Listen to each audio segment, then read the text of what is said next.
येऊन उभा राहिलो नाही, झोपेतून उठलो, चला चला चला.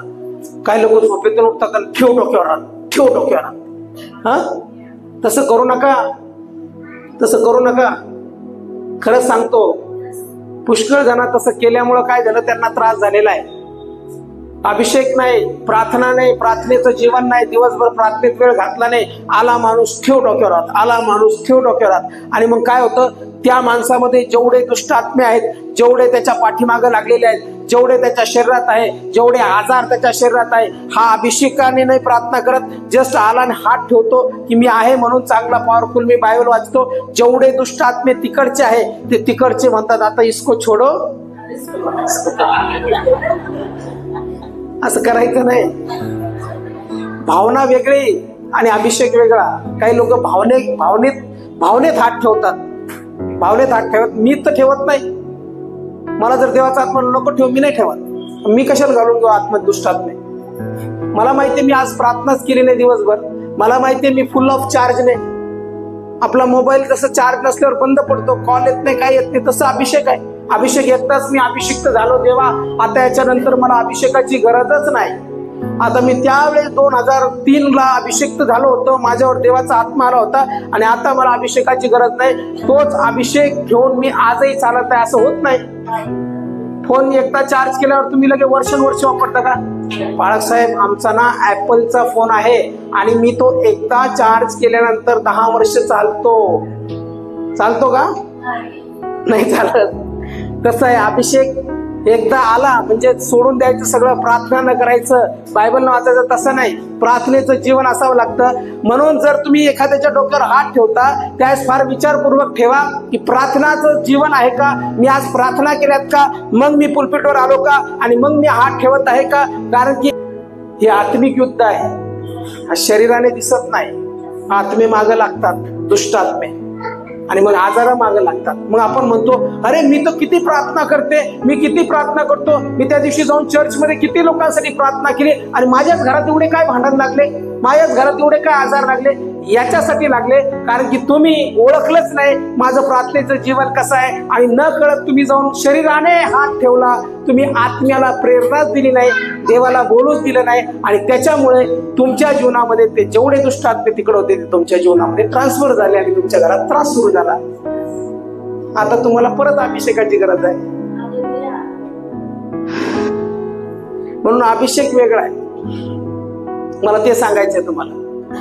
मला सुद्धा समजायला वेळ लागला. मी सेवा करायचो पहिले, उचल बॅग चल व्हिजिटिंग, उचल बॅग चाललो व्हिजिटिंग करायला, काय याच्या घरी त्याच्या घरी. नंतर देऊन, अरे असं नाही करायचं, तुला सांगितलं मी त्याच्या घरी जायला नाही.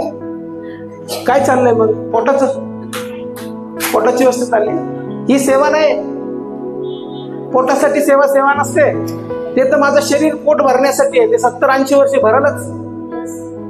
अभिषेक नाही, काय नाही. धर उचलली बॅग चाललो ह्या घरी, धर उचलली बॅग चाललो त्या घरी. पाळकांना पण ओळखा कोण अभिषिक्त आहे आणि कोण अभिषिक्त नाही. तुमच्या घरी येणारा प्रत्येक पाळक अभिषिक्त आहे असं नसतं. तो पोटासाठी करतो का देवासाठी करतो हे पण ओळखणं गरजेचं आहे. मग देवाने मला सांगितलं, ज्यावेळेस मी 40 दिवस उपासाने प्रार्थना केल्या, त्याच्यानंतर मला आत्मिक जीवन कळालं. ज्यावेळेस मी येशूचं जीवन चरित्र पूर्ण वाचलं आणि त्याच्यात मला कळालं की येशूने असं काही केलं नाही. येशूने ज्यावेळेस सेवेची सुरुवात केली त्यावेळेस आत्म्याच्या प्रेरणेने त्याला 40 दिवस रानात नेलं, आणि ज्यावेळेस उपास प्रार्थना संपल्या त्यावेळेस आत्म्याच्या सामर्थ्याने तो लोकात आला. शरीराच्या नाही, शरीराच्या सामर्थ्याने तो आला नाही. शरीराचं सामर्थ्य 70 किंवा 80 वर्ष आहे. त्याचा डामडोल केवळ कष्टमय आणि दुःखमय आहे. हे लवकर सरतं आणि आम्ही निघून जातो. हे तरारून वाढणाऱ्या गवतासारखं ते सकाळी वाढतं आणि संध्याकाळी अग्नीच्या भट्टीत टाकल्या जातं. मग या शरीराची काळजी तुम्ही करू नका, या शरीराची काळजी देवाला जास्त आहे. जर तुम्ही अभिषिक्त आहात तर परमेश्वर तुमची काळजी घेईल. म्हणून अभिषेकाशिवाय कोणती गोष्ट करू नका. स्वतः चेक करा, प्रेयर लाईफ चेक करा, रोज चार्ज व्हा. एक दिवस चार्ज झाला नाही, रोज प्रार्थना करा, परमेश्वराचं सामर्थ्य ओळखा. कारण की येशू ख्रिस्त स्वतः जो देवाचा पुत्र आहे तो म्हणतो, परमेश्वराचा आत्मा माझ्यावर आला आहे, विना सुवार्थ सांगण्यास त्याने मला अभिषेक केलेला आहे. म्हणजे येशूचं जीवन जे होतं ते आत्म्याच्या सामर्थ्याने भरलेलं होतं. सेवा देवाचं काम प्रार्थना शरीराने होत नाही, हे माझं वाक्य आहे. सेवा, देवाचं काम, देवाची प्रार्थना, हिलिंग, हे सगळी गोष्टी माझ्या शरीराने होत नाही. मी किती शहाणा याने होत नाही, मी किती शिकलेलो याने होत नाही, मला किती ज्ञान त्याने होत नाही. हे सगळं जे होतं ते फक्त आणि फक्त देवाच्या आत्म्याने होतं.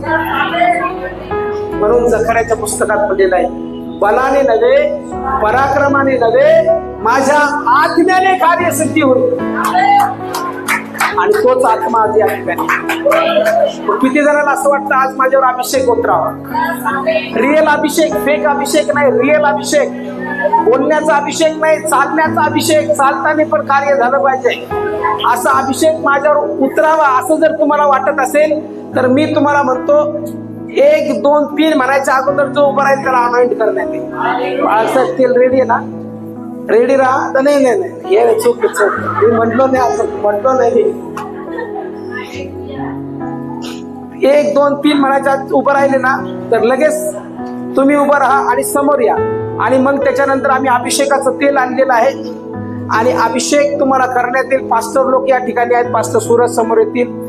त्याच्यानंतर काही देवाचे सेवक आहेत, त्यांनी समोर यावं आणि मग त्यांनी या सर्व विश्वासणाऱ्यांसाठी प्रार्थना कराव्यात.